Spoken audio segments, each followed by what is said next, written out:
네, 여러분 안녕하세요. 김그린입니다. 이 인사 멘트도 여러분들한테 익숙해지셨나요? 저는 이제 계속 이렇게 하다 보니까 이거 없으면 또 어색하더라고요. 그래서 그냥 반갑게 인사하면서 시작하는 게 자연스럽게 시작하는 것 같아서 계속 인사하겠습니다. 이번 시간에는 저희가 실험실에다가 공구용 서랍을 디자인할 수 있게 직접 여기서 사이즈를 재서 공구용 서랍을 디자인하는 시간을 가질 건데요. 지난번에 뭐 파이프 만들 때도 그렇고 서랍장을 만들 때도 그렇고 우선 이 씬에다가 기본적으로 저희가 만들 에셋의 사이즈를 측정하고 오면은 훨씬 편리합니다. 그래서 이렇게 플랜 오브젝트를 만들어서 저희가 대략적으로 완성될 오브젝트가 위치했으면 좋은 곳에다가 미리 대보는 거죠. 이렇게 사이즈를 조절해서 이렇게 위치해 보고 저는 한 이쯤에 공구용 서랍이 있었으면 좋겠다.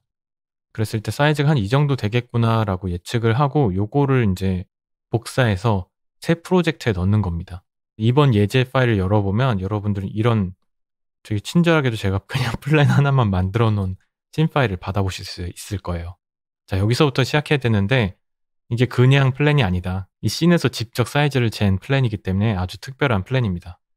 그리고 여기에 보면 제가 세그먼트를 4 정도로 나눠 놨어요. 그러니까 이 정도 크기로 서랍이 생겼으면 좋겠다고 미리 가이드로 잡아 놓은 거죠.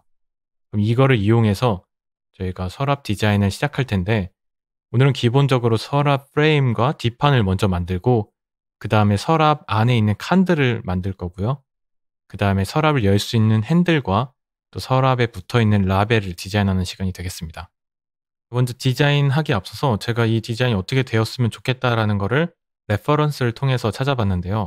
실제 제가 레퍼런스 모아둔 거 보면 이쪽에 일렉트로닉 워크스페이스라고 해서 이쪽 공간을 가보면 제가 실제 이 실험실에서 이 공구함이나 이런 오브젝트들을 모아놓은 레퍼런스들입니다.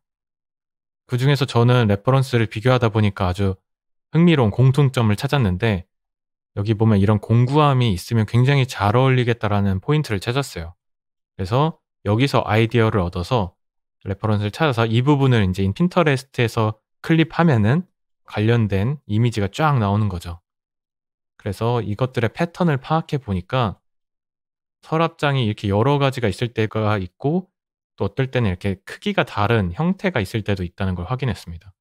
여기에 보면은 이 공구함이 굉장히 다양하게 넣어 놓을 거니까 실제 사용한 사람이 이 서랍 안에 뭐가 들었는지 확인하기 힘들 거 아니에요. 그래서 요렇게 '라벨이 붙어 있구나.'라는 포인트를 찾고 실제 저희 디자인에 그런 식으로 반영했던 겁니다. 제가 찾은 여기 손잡이도 요런 게 또 있고 되게 다양하게 찾아봤어요. 결과적으로 만든 디자인은 저희 작품에 있는 디자인이고 스냅4D에서 이 공구함 디자인을 어떻게 했는지 처음부터 하나씩 차근차근 같이 한번 진행해 보도록 하겠습니다.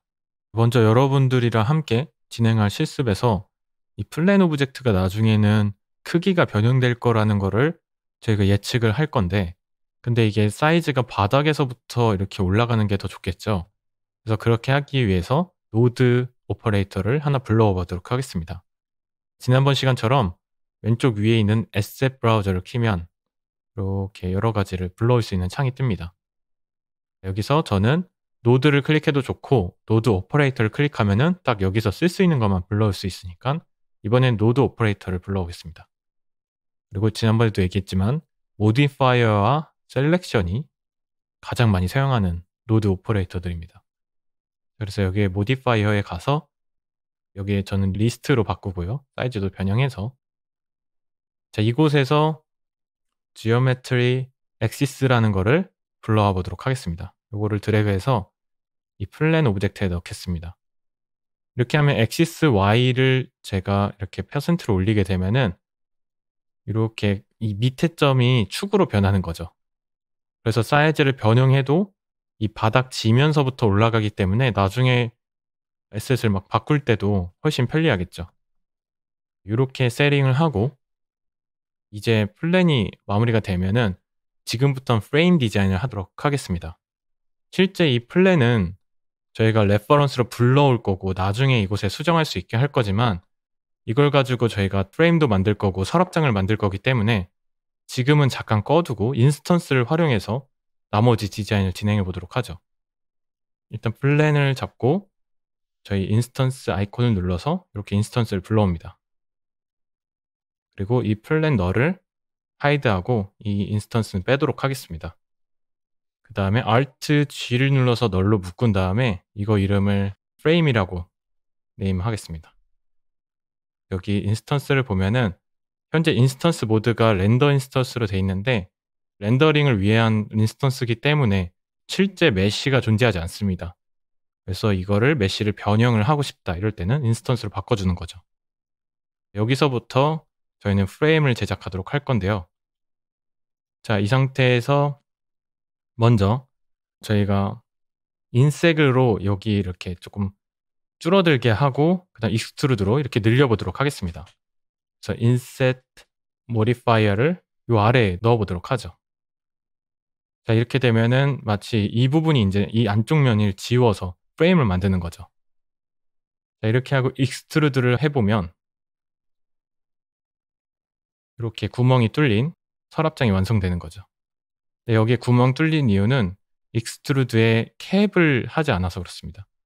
여기 보면 폴리곤즈에 있는 Create Caps를 누르게 되면 이렇게 캡이 닫히게 되는데 저희가 원하는 거는 이 부분이 빼고 익스트루드가 되는 거잖아요. 그럴 때 지난번 시간 기억나실지 모르겠지만 셀렉션에 가서 Select Node 오퍼레이터를 처음에 불러와서 이곳에 스트링으로 all이라고 입력해주면 이렇게 나옵니다. 뭔가 이상하지 않아요? 저희가 원하는 건 또 이게 아니죠. 그럼 어떻게 해야지 이 나머지 부분이 익스트루드 되게 가능할까요? 이런 방법이 있을 것 같아요. 익스트루드를 꺼놓고 자, 인셋 한 부분을 없애고 익스트루드를 하면 어떨까요? 자, 지금 제가 이해를 좀 돕기 위해서 여러분들한테 이걸 복제해서 한번 진행해 보도록 할게요. 이 오브젝트가 빠르게 폴리곤 모드로 바꾸고 저희가 에디터블로 하고 전체 선택 그리고 I를 눌러서 인셋으로 하고 드래그를 하게 되면 지금 이 안쪽 면이 선택되잖아요. 이게 바로 액티브 셀렉션이라고 합니다. 이 이론을 이용해서 지금 선택된 상황에서 딜리트를 누르게 되면 이렇게 구멍이 생기는 거죠. 그 다음에 익스트루드를 하게 되면 이런 식으로 완성이 되는 거잖아요. 그래서 이 방법을 똑같이 지금 노드에서 하는 겁니다. 그러기 위해서 딜리트를 해보도록 하겠습니다.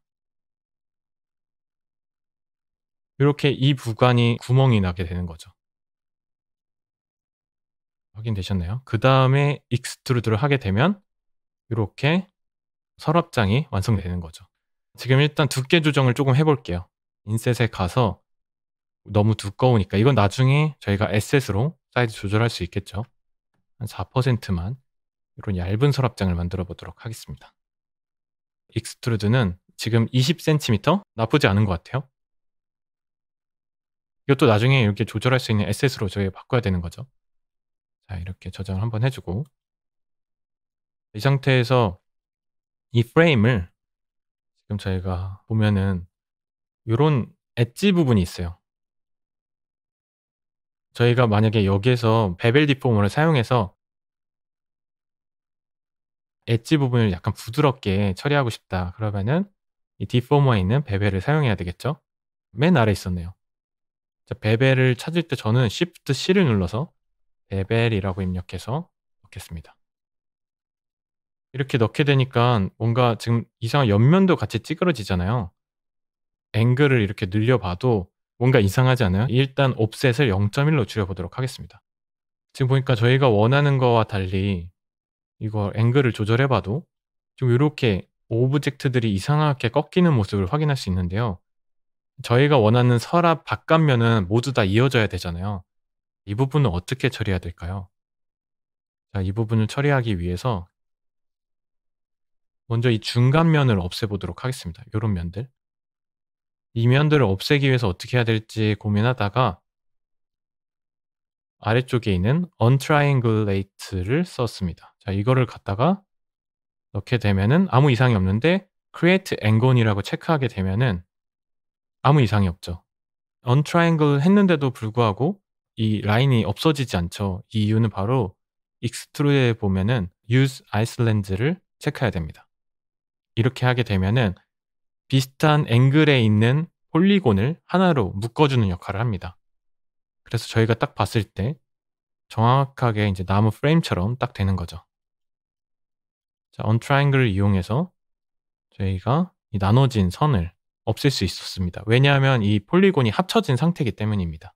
이 익스트루드의 use 아이슬란드를 체크했기 때문에. 이렇게 해놓고 베벨을 하게 되면 सब디비전을 늘리니까 이렇게 베벨이 정확하게 걸리는 것을 확인할 수 있었습니다. 자, 이 베벨도 0.1 정도로 해서 메쉬 모드로 봤을 때 이렇게 각이 지게 없을 때와 있을 때 이런 식으로 디테일을 살릴 수 있겠죠. 그러면은 이제 뒷판을 막아보도록 하겠습니다. 자, 서랍을 넣었는데 뒤에가 뚫려 있으면 당황스럽겠죠.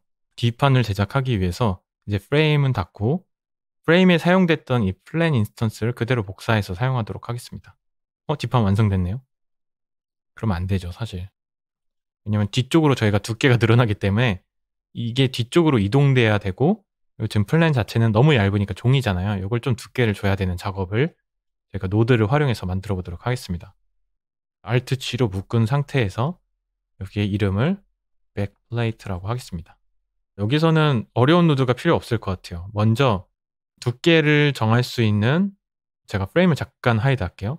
익스트루드를 사용해 보도록 하겠습니다. 자, 익스트루드를 이쪽에서 드래그해서 넣고 그냥 드래그해서 넣으니까 이런 형태가 됐어요. 지금 저희가 원하는 거는 이 형태가 아니라 이 면들이 하나로 합쳐져서 두께가 생기길 원하잖아요. 그래서 이쪽에 보면은 use Iceland를 다시 체크해 주세요. 이렇게 되면 면이 합쳐지고 두께가 생겼잖아요. 지금 여기 뚜껑 부분이 없으니까 create caps를 눌러서 뚜껑을 만들도록 하겠습니다. 두께가 너무 두꺼우니까 뒷판은 한 0.4 정도로 해보죠. 이 정도 두께가 괜찮은 것 같아요. 자, 지금도 보면은 이 가운데 라인은 사실 저희가 필요가 없잖아요. 그냥 한 판이었으면 좋겠으니까. 이럴 때도 마찬가지로 untriangulate를 쓰도록 하겠습니다. 그 다음에 create ngon이라고 하면은 필요 없는 이 라인을 ngon 처리를 하기 때문에 이렇게 한 판으로 되는 거죠. 그 다음에 지금 만든 이 백플레이트를 이 프레임 뒤쪽으로 옮기는 작업을 해보도록 할게요. 자, 이렇게 오브젝트를 옮기기 위해서는 여기에 특별한 노드가 있는데 transform element라는 geometry modifier node operator가 있습니다. 이쪽에 보면 transform element라고 있고 요거를 드래그해서 넣어보면은 저희가 포함하고 있는 이 오브젝트의 위치를 바꿀 수 있는 노드입니다. 자, 여기서 여기 보면 transform P라고 돼 있는데 요거를 움직이면 이렇게 포지션이 움직이게 되는 거죠. 저희가 원하는 거는 저희 두께만큼 뒤로 가야 되니까 자, 이곳에 X 포지션을 마이너스 20cm로 뒤로 밀어보도록 하겠습니다. 이 20cm는 저희가 프레임 만들었을 때 익스트루드 된 이 깊이랑 똑같은 거죠. 나중에 엑스프레스로 이 두 개가 동시에 컨트롤이 되면은 두께가 조정될 수 있는 서랍 그 프레임이 완성되는 거겠죠. 자, 어렵지 않죠? 얘도 마찬가지로 이 베벨 디포머를 복사해서 한번 넣어보도록 할게요. 저 프레임에서 만든 베벨을 가져다가 이렇게 넣어보게 되면은 자, 얘도 마찬가지로 이렇게 베벨이 있는 뒷판이 완성된 겁니다. 자, 이제 이 프레임이 완성됐으니까 그 안에 서랍을 만들어 보도록 하겠습니다. 플랜 인스턴스를 하나 복사해서 놓고요. 그리고 저희가 만든 두 개의 백플레이트와 비저블을 잠깐 끄겠습니다. 그리고 이 플랜 인스턴스를 Alt G로 묶어주고 네이밍을 해보도록 하죠. 드로워라고 이름을 정하겠습니다. 자, 그럼 이 드로워는 실제 서랍이 되는 부분이 되겠죠. 자, 이 서랍은 아까 프레임과 달리 인색된 부분의 안쪽 면을 지우고 익스트루드로 깊이를 만들었잖아요. 자, 이번엔 그 안쪽 면이 필요할 것 같아요. 자, 이제 지오메트리 모디파이어에 가서 인셋을 다시 활용하도록 하겠습니다. 이렇게 쓰면은 두께가 되고 이곳을 한 10% 정도로 이렇게 만들겠습니다. 저희가 필요한 건 이 안쪽 면이니까 나머지는 다 필요 없이 지워줘야 되겠죠. 이걸 지우기 위해서 지금 선택은 안쪽 면이 선택되어 있을 것 같아요. 이 선택을 하기 위해서는 셀렉션에 있는 셀렉트를 위에 놓도록 하겠습니다. 그 다음 all이라고 입력하게 되면 지금 전체 선택이 된 다음에 인셋이 되면서 요 안쪽 면을 선택하고 있잖아요. 그래서 저희는 선택한 바깥쪽 면을 인버트로 선택해서 지워줘야 되는 거죠. 자, 이 상태에서 셀렉션에 있는 인버트 셀렉션을 넣도록 하겠습니다. 지금 뭔가 보이지 않지만 여기에서 모디파이어에 가서 delete 노드를 사용하게 되면은 자, 이렇게 바깥면이 지워지게 되는 거죠. 거기 안쪽 면에 이렇게 공간이 있는 상태로 서랍이 들어가게 되는 거죠. 이 상태에서 서랍의 두께를 만들어 보도록 할 텐데요. 두께는 마찬가지로 익스트루드를 활용해서 두께를 만들겠습니다. 이렇게 만들고 기본적으로 익스트루드는 이렇게 뚜껑이 없기 때문에 항상 이렇게 크리에이트 캡스를 해서 뚜껑을 만들어 주고요. 보면은 지금 20cm라고 되면은 정확하게 백플레이트 프레임의 딱 끝이랑 맞닿을 것 같아요. 그래서 저는 조금 여유를 주겠습니다. 이 정도로 여유를 주고 서랍을 만드는 거죠. 자, 그럼 다시 프레임을 끄고 이쪽 보면은 위쪽 면을 지워줘야지 물건을 넣을 수 있겠죠. 위쪽 면을 지우는 방법이 뭐가 있을까요? 일단 저장을 하고 아마 셀렉션을 이용하거나 아니면은 뭐 이렇게 번호를 입력하기에는 이 정확하게 위쪽 면 인덱스 폴리곤 네이밍을 찾기가 굉장히 힘들 거예요. 이래서 이 위쪽 면만 선택할 수 있는 셀렉트 노드가 있습니다. 지오메트리 셀렉션에 가서 셀렉트 페이싱입니다. 아래쪽에 보면 여기 셀렉트 페이싱이란 게 있고 이걸 드래그해서 넣게 되면은 아무 변화가 없으니까 그 다음에 딜리트 노드를 다시 활용해서 이 셀렉트 된 면을 지워서 어느 쪽에 지금 적용되고 있는지 확인해 보죠. 자, 이 딜리트를 컨트롤해서 이 아래쪽에 넣게 되면은 지금 앞쪽 면에 있는 면이 다 선택돼서 지워진 면을 볼 수 있는데요. 그럼 이것을 바꾸면 저희가 위쪽 면만 지울 수 있는 거죠. 그래서 여기다가 물건을 넣을 수 있는 이렇게 공간을 만들어 주는 겁니다. 자, 이 상태에서 여기에 모서리가 너무 날카로워서 아이들이 다칠 수가 있잖아요. 그래서 베벨을 이용해서 이 부분을 약간 둥글게 바꿔보도록 하겠습니다. 베벤 디포머는 Shift C를 눌러서 저는 이렇게 입력해서 자주 불러옵니다. 자, 이대로 불러오게 되면 이렇게 각이 지게 되죠.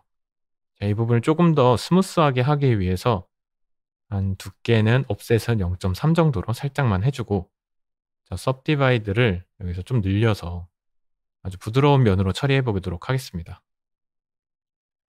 근데 지금 여기다 물건 넣으면은 바로 종이쩌가리처럼 찢어지겠죠. 그래서 여기에 또 두께를 만들어 보는 작업을 할 텐데요. 두께를 만들기 위해서 익스트루드를 다시 활용해 보겠습니다. 모디파이어에 있는 익스트루드를 이 다음에 입력하는 거죠. 자, 이렇게 되니까 굉장히 멋있는 서랍이 완성됐는데요. 안 되겠죠, 이렇게 하면. 일단 기본적으로 두께를 0.2 정도로 낮춰보죠. 지금 보면 이렇게 각진 부분이 따로따로 면이 돌출되고 있잖아요. 그래서 이 부분을 연결해 주는 게 바로 이 폴리곤즈 탭에 있는 Use Isolends입니다. 이거는 맥스 앵글로 비슷한 앵글에 된 얘들을 하나의 오브젝트로 묶어서 익스트루드 해주겠다라는 소리입니다. 굉장히 많이 쓰는 거 보니까 이게 중요한 거란 걸 알 수 있겠죠. 이렇게 안쪽 면으로 해도 되고 바깥쪽으로 해도 됩니다. 지금 프레임 한번 볼까요? 보니까 이렇게 서랍이 딱 맞게 될 것 같아요. 자, 이 상태에서 베벨을 이용해서 아까 저희 베벨 한 걸 다시 가져오죠. 전체 면을 이렇게 약간 둥글게 바꾸는 거죠.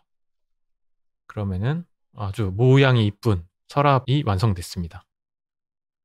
이제 손잡이를 만들 텐데 저희가 일단 둥글게 만들었던 이 베벨 디포머는 사실 계산하는 과정이 좀 무거울 수 있으니까 잠시 디세이블로 꺼주도록 하겠습니다. 그래도 충분히 저희가 디자인하는 데 지장이 없겠죠. 자, 이 상태에서 이제 핸들을 제작해 보도록 하겠습니다. 핸들 역시 저희가 만든 플랜으로 시작해서 제작하도록 할 텐데요. 자, 이 상태에서 이 플랜의 인셋을 이용해서 또 아까 서랍을 만들 때처럼 안쪽 면을 조여서 시작해 보도록 하죠. 폴리곤 모드로 바꾸고 NB로 눌러서 바꿨습니다. 에셋 브라우저에 가서 오퍼레이터에 있는 이곳에서 마찬가지로 인셋으로 이렇게 넣도록 하고 Alt G로 묶어서 이름을 핸들이라고 하겠습니다. 자, 이 핸들에 보면은 요렇게 안쪽 면에 해서 저희가 요렇게 사이즈가 작은 핸들이 필요한 거죠. 자, 이것도 마찬가지로 저희가 외곽면을 지워야 되기 때문에 그럴 때 사용했던 게 셀렉트였죠. 셀렉션에 가서 셀렉트로 all로 모두 선택을 한 다음에 인섹트로 이렇게 줄이고 그다음에 외곽면을 지워야겠죠. 얘도 아까 드로어 만들 때랑 똑같이 모디파이어에 가서 그냥 딜리트를 하게 되면은 마지막으로 익스트루드 된 이 면이 지워지니까 이 바깥을 선택하기 위해서 셀렉션에 있는 인버트 셀렉트를 그다음에 넣어서 이렇게 안쪽 면 남기게 하는 거죠. 지금 서랍장을 켜게 되면은 지금 서랍장보다 더 뒤에 있어서 안 보이잖아요. 그래서 이걸 앞으로 좀 당겨 보도록 하겠습니다. 앞으로 움직이게 하기 위해서 아까 사용한 것과 같은 transform elements를 이용해서 앞으로 당겨 보도록 하죠. 이 노드를 넣은 다음에 저는 살짝 여기 앞으로 움직여서 포지션 X의 0.1로 이렇게 앞으로 당겨 보니까 조금 보이기 시작하는 것 같아요. 이렇게 살짝 보일 정도로. 그 다음에 해야 될 게 저희가 이 사이즈를 좀 줄여야 될 것 같아요. 사이즈를 줄이기 위해서 transform S라고 되어 있는 부분에 높이를 한번 줄여보도록 하죠. 지금 줄이려고 하니까 전체가 한 오브젝트로 인식돼서 다 같이 줄고 있잖아요. 그래서 이 오브젝트를 떼주는 작업이 필요합니다. 오브젝트를 떼준 다음에 이 트랜스폼으로 각자의 오브젝트의 사이즈를 줄여줘야 되는 거죠. 그렇게 해주는 방법이 바로 이 오브젝트 자체를 플렉처라는 곳에 넣어서 따로따로 떨어뜨려 줘야 됩니다. 모그라프에 가서 플렉처라는 기능을 사용해서 오브젝트를 떼어줘야 되는 거죠.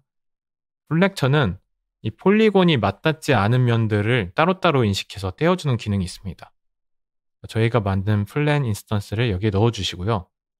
그 다음에 이 플렉처의 모드를 exclude segment라고 바꿔줍니다. 자, 이렇게 한 다음에 이 transform elements를 체크해 보면은 이제 사이즈를 조정해 보면 다 같이 따로따로 조정할 수 있는 거죠. 저는 하이어라키 순서를 이렇게 플렉처를 먼저 하고 그 다음에 노드를 다음에 넣습니다. 이렇게 수정할 수 있는 거죠. 그래서 마치 핸들을 만들기 위한 기본적인 라벨 디자인이 될 수 있는 거죠. 실제로 라벨도 이와 같이 만들 거기 때문에 지금 이 상태를 복사를 미리 해놓을게요. 나중에 라벨 만들기 편하게. 라벨이라고 해놓겠습니다. 그리고 얜 잠깐 하이드 해놓고 또 핸들을 마저 마무리 해보죠.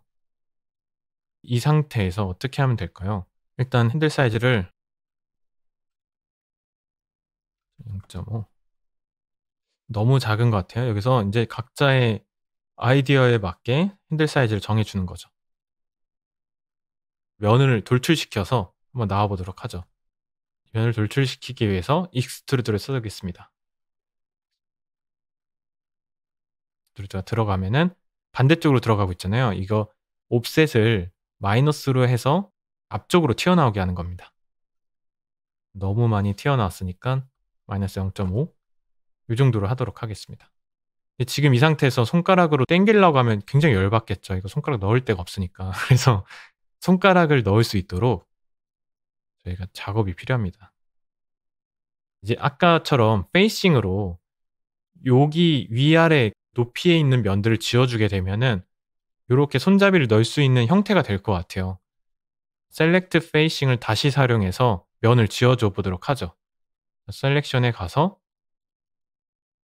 아래쪽에 있는 셀렉트 페이싱을 넣고 일단 Y쪽이 될 거니까 Y 둘 중에 하나만 체크해 놓고 이 상태에서 모디파이어는 딜리트를 해보도록 하겠습니다. 마이너스로 해보니까 Y가 됐네요. 플러스는 아래쪽이죠. 이 둘 다 지워야 되니까 이걸 그대로 복사해서 아래로 두 개 다 넣고 이번엔 Y 마이너스 이렇게 하게 되면은 저희가 원하는 손잡이 부분이 거의 완성된 거죠. 이렇게 하고 서랍장을 열어보면은 이런 형태가 된 거죠. 그리고 이 상태에서 이 부분에 이제 라운딩을 줘서 딱딱한 면을 조금 부드럽게 처리해 볼게요.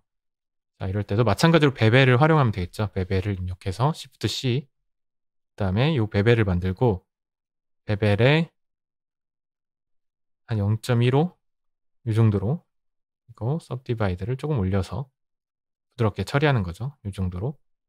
그 다음에 지금 굉장히 날카로우니까 이것도 두께를 만들어주면 좋을 것 같아요. 다시 한번 익스트루드를 활용해서 두께를 만들어 줘 보도록 하죠.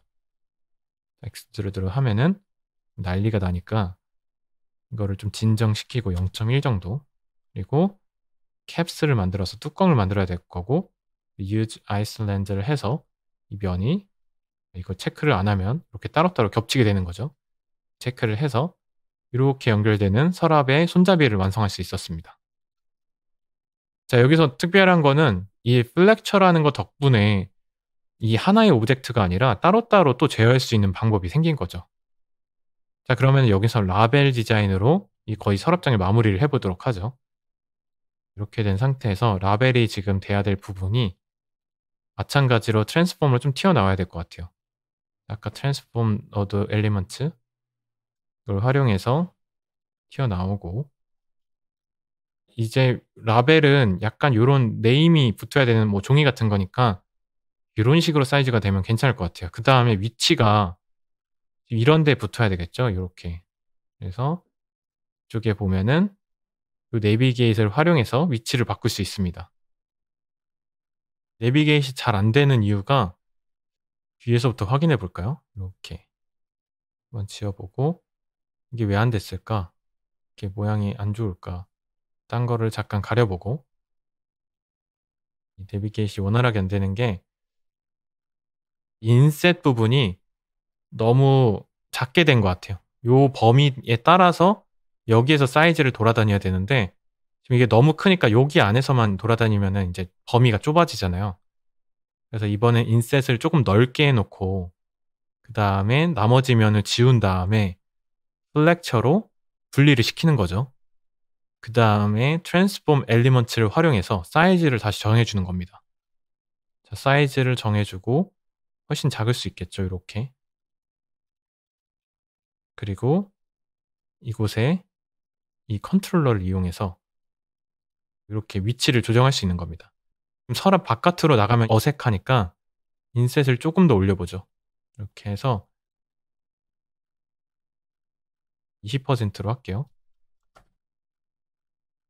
트랜스폼에 가서 100%로 가도 이 서랍 안에서만 넣을 수 있도록 수정할 수 있는 거죠. 나중에 이 부분을 컨트롤할 수 있는 에셋을 만들 거기 때문에 이 정도로 100%가 될 때도 나가지 않게 세팅해 놓으면 좋을 것 같아요. 이런 식으로 해서 약간 내친김에 재미나게 이 서랍을 좀 열어보고 싶어요. 요거를 드래그해서 이렇게 넣어주고, 얘도 역시 드로어 부분을, 여기 뭔가 있네요. 드로어 얘 역시 플렉처에다 넣어서 제어해 보도록 하죠. 따로 떨어뜨려 놓는 거죠. 이 상태에서 모그라프에 있는 플렉처를 불러오고, 플렉처의 속성은 exclude element라고 하면은 엘리먼트끼리 떼어주는 거죠. 자, 이걸 그대로 넣어준 다음에 지금 요 플렉처 3개를 선택한 다음에 이펙터를 넣어줄 거예요. 모그라프에 있는 이펙터에 랜덤 이펙터를 넣어보도록 하겠습니다. 자, 그랬더니 서랍이 난리가 나죠, 지금. 이제 X를 빼고 이렇게 조정해 주는 거죠. 보면은 이제 X를 랜덤하게 들쑥날쑥하게 하는 데는 성공했는데, 문제는 뒤쪽으로 빠지면 안 되잖아요. 뒤쪽으로 안 빠지려면 이펙터에 보면은 여기 미니멈 맥시멈이 있어요. 이 탭을 열어보면 지금 미니멈으로 마이너스 100%까지 가게 되면은 뒤쪽으로 넘어가니까 얘를 0%로만 하고 파라미터를 그 다음에 조정해 보면은 이 파지립 쪽으로만 움직이게 됩니다. 앞쪽으로만. 이렇게 되면은 랜덤하게 열려있는 서랍이 완성된 거죠. 여기서 또 재밌는 점은 어쨌든 저희가 인스턴스를 이 플랜 오브젝트를 활용해서 이 디자인을 완성한 거잖아요.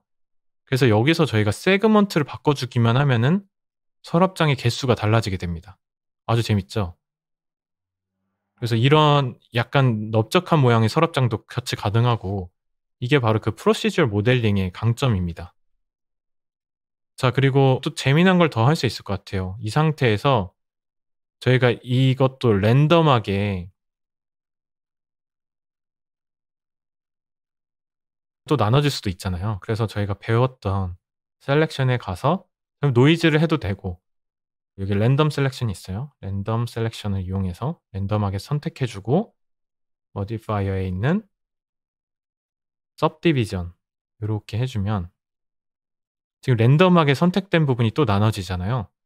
이렇게 하고 요건 가리고 나머지를 다 켜게 되면은 어떤 부분은 요렇게 되는 거죠.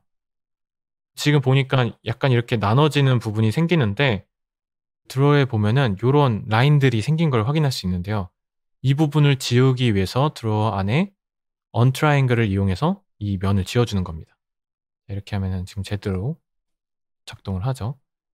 마찬가지로 다른 것도 이 손잡이 핸들 부분도 이렇게 잘리는 부분이 있는데 얘도 마찬가지로 untriangle을 마지막에 이쯤에 위치하니까 이렇게 핸들이 정상적으로 이쁘게 되죠.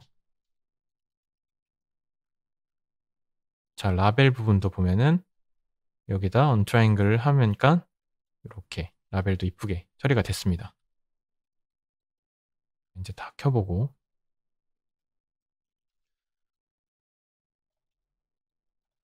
이렇게 하니까 아주 이쁜 서랍이 되고 랜덤하게 셀렉된 부분을 subdivide 하게 되면 이런 처리도 가능한 거죠.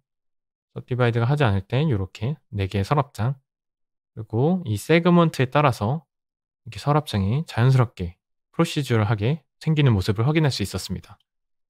이번 시간에 만든 이 서랍 디자인을 가지고 다음 시간에는 컨트롤러를 만들어서 이거 매번 이렇게 열어서 하다 보면 헷갈릴 수 있잖아요. 그래서 하나에 통제할 수 있는 에셋을 만들어 보도록 하겠습니다.